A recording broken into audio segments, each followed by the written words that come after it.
नमस्कार, मैं हूं आपके साथ सहर। आप देख रहे हैं नेशनल न्यूज टाइम। आइए देखते हैं हमारे संवाददाता की एक विशेष रिपोर्ट। नमस्कार, आदाब। स्वागत है नेशनल न्यूज टाइम में सभी दर्शकों का। आज हम मौजूद हैं जनपद गाजियाबाद उत्तर प्रदेश के मोदी नगर विधानसभा में। आज हम मुलाकात करने आए हैं डॉक्टर मंजू सिवाज जी के साथ, जो टिकट उन्हें भारतीय जनता पार्टी से मिला है और मौजूदा विधायक भी है। सबसे पहले मंजू विधायक जी, आपको बहुत बहुत जी धन्यवाद, शुक्रिया कि जनता ने आपको दोबारा फिर से एक बार टिकट दिया, मौका दिया। क्या कहना चाहेंगे आप? मैं धन्यवाद देना चाहती हूँ अपने पूरी विधानसभा की जनता को और अपने शीर्ष नेतृत्व को कि उन्होंने मुझे दोबारा इस टिकट के काबिल समझा और मुझे टिकट दिया। जैसे आप 5 साल से मौजूदा विधायक है, तो आपने 5 साल में क्या काम करके दिखाया जनता को? थोड़ा सा हमारे चैनल के माध्यम से जनता को बताएं। जी देखिए, 5 साल में जैसे मेरी सरकार ने काम करा पूरे प्रदेश में और देश में, उसी के अनुसार मैंने भी अपनी मोदी नगर विधानसभा में काम करा। और मैं सौभाग्यशाली रही कि जो मैंने काम दिए आदरणीय योगी जी ने उन्हें बढ़ चढ़ के मेरे को दिया। सबसे पहले विद्युत क्षेत्र में मेरा विधानसभा सबसे पहली विधानसभा थी जिसमें विद्युत व्यवस्था सुधरी, सब स्टेशन बने और ट्रांसफार्मर्स की संख्या बढ़ाई गई, जिससे कि यहाँ शहरी क्षेत्र में 20 से 22 घंटे और ग्रामीण क्षेत्र में 18 से 20 घंटे बिजली आई। मेरे यहाँ सिकरी माता मंदिर है जिसमें बड़ी आस्था है लोगों की। वहाँ पर 50 लाख रुपए से एक सत्संग हॉल का निर्माण हो रहा है। साथ ही साथ श्रद्धालुओं के लिए वहाँ पर एक शेड भी बनाया गया। इसके लिए मैं आदरणीय योगी जी को बहुत बहुत धन्यवाद देती हूँ। इसी के साथ मेरा बस अड्डा जो बहुत जीर्ण शीर्ण पड़ा था उसको सौंदर्यीकरण करा गया। आज एक बहुत ही सुंदर बस अड्डा है हमारा और वहाँ से धार्मिक स्थलों के लिए एटा अलीगढ़ के लिए बहुत सारी बसेस चल रही हैं। उसके लिए मैं अपनी सरकार को बहुत धन्यवाद देती हूँ। महिला होने के नाते मुझे महिला शिक्षा, लड़कियों की शिक्षा की बहुत चिंता रहती थी। आदरणीय योगी जी ने मुझ पर कृपा करी और मुझे एक कन्या डिग्री कॉलेज दिया जो सारा गांव में सारा रोड की तरफ निर्माणाधीन है, 2.5 मंजिला बन भी चुका है। साथ ही साथ मेरा जो शहर है वो आसपास के गांव के लोग आके वहाँ आसपास में रहते हैं, कॉलोनी डेवलप हो रही है।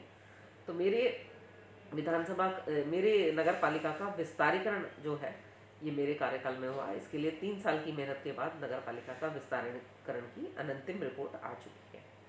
साथ ही साथ मेरी विधानसभा क्षेत्र का डेवलपमेंट चार्ज बहुत ज़्यादा था, इंदिरापुरम के बराबर था। उसमें मैंने बहुत मेहनत करी, तो उसमें काफ़ी वर्कअप करने के बाद 3090 रुपये की जगह अब 1200 रुपये प्रति मीटर हमारा डेवलपमेंट चार्ज है। साथ ही साथ इंफ्रास्ट्रक्चर और आने जाने के साधन के बारे में बोलें तो रैपिड रेल मेरे यहाँ आ रही है। उसमें मुझे सौभाग्य से 2 स्टेशन मिले हैं और बड़ी बात यह है कि जहाँ मेरा मार्केट है वहाँ पर पिलर्स की हाइट 9 मीटर से ऊपर है। मार्केट मेरा खुला खुला रहेगा और 2 स्टेशन की सुविधा रहेगी। साथ मल्टी स्टोरी बिल्डिंग्स बनने के चांसेस हैं। लोग ज़मीनें लेकर वहाँ पर बहुत प्रोजेक्ट बना रहे हैं और निश्चित ही आने वाले समय में वो एरिया बहुत डेवलप हो जाएगा। साथ ही साथ अगर मैं गंग नहर की बात करूँ तो वहाँ पर गंग नहर के ऊपर सौंदा और निवाड़ी पुल में दोबारा नए पुल का निर्माण हो रहा है, क्योंकि ये बहुत पुराने पुल थे, कभी भी गिर सकते थे।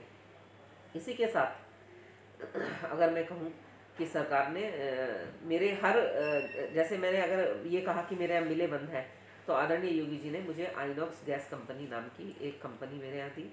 इससे आपको पता है कि कोरोना में कितना फ़ायदा हुआ और साथ ही साथ मेरे क्षेत्र के कुछ बच्चे उसमें नौकरी भी पाए। तो बहन जी, अभी इस समय जो हम क्षेत्र में घूम रहे हैं, सबसे बड़ी समस्या है युवाओं को रोजगार और कई महिलाओं को भी रोजगार की जरूरत है। इसके में आपको दोबारा अगर मौका दिया गया है मोदी नगर विधानसभा से, फिर से अगर विजय प्राप्त करते हैं, तो क्या रोजगार के सिलसिले में आप क्या कहना चाहेंगे बहन जी? मैं आपको बताना चाहूँगी कि मेरे विधानसभा क्षेत्र में और मेरे सांसद महोदय के माध्यम से हमारे क्षेत्र में पहले भी जो है नौकरी के लिए कैंप्स लगे हैं और उन कैंप्स के माध्यम से बहुत मल्टीनेशनल कंपनी और कई सारी अपनी कंपनियां आई थी, उन्होंने हमारे बच्चों को चुना है। एक कैंप तो मेरे मोदी नगर में ही लगा था, फिर बागपत में लगे थे 2 कैंप, उनके माध्यम से हमारे बच्चे चुने गए हैं। इसके लिए मैं अपने सांसद महोदय को धन्यवाद देती हूँ। साथ ही साथ मेरे सांसद जो हैं उन्होंने आर्मी की भी एक भर्ती के कैंप यहाँ पे लगवाए गए थे, जिससे कि यहाँ के बच्चों को सहूलियत रहे, तो ऐसा उन्होंने करा। इसी के साथ आने वाले समय में निश्चित ही मोदी नगर क्षेत्र में औद्योगिकरण बढ़ेगा और औद्योगिकरण के साथ साथ यहाँ पर जो हमारे जॉब अपॉर्चुनिटीज़ हैं, काम करने की क्षमता हमारे लोगों की बढ़ जाएगी। इसी के साथ यदि मैं कहना चाहूँ तो हमारे मोदी नगर क्षेत्र में जो ग्रामीण अंचल है और शहरी क्षेत्र भी, उसमें बहुत सारे महिला समूह बनाए गए हैं। मेरे क्षेत्र की महिलाएं बहुत काम कर रही हैं। अचार पापड़ बना रही हैं, सिलाई कढ़ाई के काम कर रही हैं। यहाँ तक कि फैब इंडिया जो एक नामी गिरामी संस्था है, उसके जो कपड़े हैं वो भी हमारी महिला समूह उनको सिल के देती हैं। साथ ही साथ गोबर से मेरी जो महिलाएं हैं दिए बनाती हैं, बहुत सारी मूर्तियाँ बनाती हैं, गमले बनाती हैं। इस के लिए पूरा जो है एक तंत्र काम करता है। डूडा और सूडा के माध्यम से इन महिलाओं को फाइनेंशियल सपोर्ट भी मिलती है और 3% के लगभग इनको ब्याज पर पैसा भी दिया जाता है। तो हमारी महिलाएं बहुत काम कर रही हैं। साथ ही साथ युवाओं के लिए भी काम हो।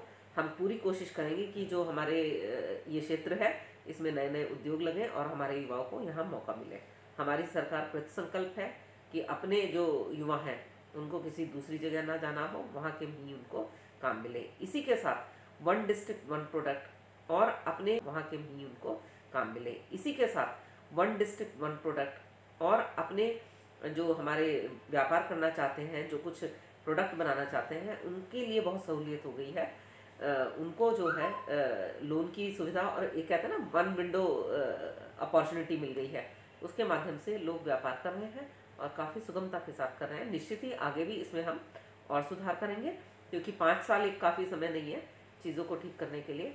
अगली बार और इसमें अच्छा करेंगे। खास तौर से युवाओं और महिलाओं के लिए जॉब्स के नए हमारे पास मौके हों और अगर वो स्वरोजगार करना चाहते हैं तो उसके लिए भी मौका हो, ऐसा करेंगे। आखिरी सवाल मैं बहन जी, जैसे कि अभी योगी जी और मोदी जी का नारा है सोच ईमानदार काम दमदार, इसका क्या फ़ायदा है जनता को, थोड़ा सा बताइए। देखिए, ये आपने भी महसूस करा होगा और जनता ने भी महसूस करा होगा। जहाँ पहले भ्रष्टाचारों की एक कड़ी शुरू हो जाती थी कि इतने हज़ार करोड़ का, इतने लाख करोड़ का भ्रष्टाचार हुआ, क्या किसी ने पिछले 5 साल में ये सुना कि उत्तर प्रदेश की सरकार ने भ्रष्टाचार करा? पहले इस बात की होड़ रहती थी कि केंद्र सरकार के मंत्रियों ने इतना बड़ा भ्रष्टाचार करा तो प्रदेश सरकार ये करे। लेकिन आज होड़ इस बात की है कि अगर केंद्र सरकार ने राशन इस बार दे रही है तो मैं अपने लोगों को राशन के साथ साथ जो है दाल और रिफाइंड ऑयल भी दे दूं। आज इस बात की होड़ है, आज भ्रष्टाचार की होड़ नहीं है। इतनी ईमानदारी से काम कर रहे हैं। और हमारे जो बड़े नेता हैं वो ये कहते थे कि अंतिम छोर तक सेवा जाए, तो निश्चित ही आदरणीय योगी जी ने अंतिम छोर के व्यक्ति तक राशन पहुंचाया और अब तेल भी पहुंच रहा है, अब दाल भी पहुंच रही है, नमक भी पहुंच रहा है, बच्चों की शिक्षा भी अच्छी हो रही है। और सबसे बड़ी बात आपने खुद भी महसूस करा होगा, क्या कभी किसी को, सब लोगों को ऐसे फ्री इंजेक्शन लग सकता था? क्या इस तरह से दवाइयाँ बांटी गई, ऐसे बढ़ सकती थी? मैं स्वयं डॉक्टर हूँ। लगभग 250-300 रुपये का एक किट बनता है, वो लोगों में फ्री ऑफ कॉस्ट बांटा गया, टीके लगाए गए, व्यवस्था ठीक रखी गई, सैनिटाइजेशन हुए। और आप खुद देखेंगे कि उत्तर प्रदेश 23 करोड़ की जनता है और उसका रेशो देख लीजिए, केरल का रेशो देख लीजिए, महाराष्ट्र का देख लीजिए, दिल्ली का देख लीजिए।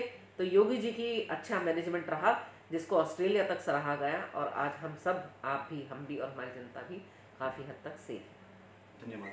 हमारे साथ डॉक्टर मंजू सिवा जी जुड़े हुए थे, मोदी नगर विधानसभा के विधायक जी, जो कि इस बार जनता ने फिर से उम्मीद जागते हुए उन्हें दोबारा टिकट दिया है ताकि भारतीय जनता पार्टी से दोबारा जीत करके आए और युवाओं को रोजगार और महिलाओं को जो सम्मान दिया जाए, महिलाओं के रोजगार के लिए भी प्रयास करेंगे ताकि जो भी महिलाएं बेरोजगार है उनको अच्छी सुविधा मिले, सिलाई सेंटर मिले, कोई भी किसी भी तरह के बिजनेस में डॉक्टर मंजू सिवा जी जो विधायक मौजूदा वो सपोर्ट करेंगे। इसी तरह से हम आपको पल पल की खबर 2022 के चुनाव को देते रहेंगे ताकि सच जिंदा रहे। मैं फैज खान, जिला गाजियाबाद, उत्तर प्रदेश से।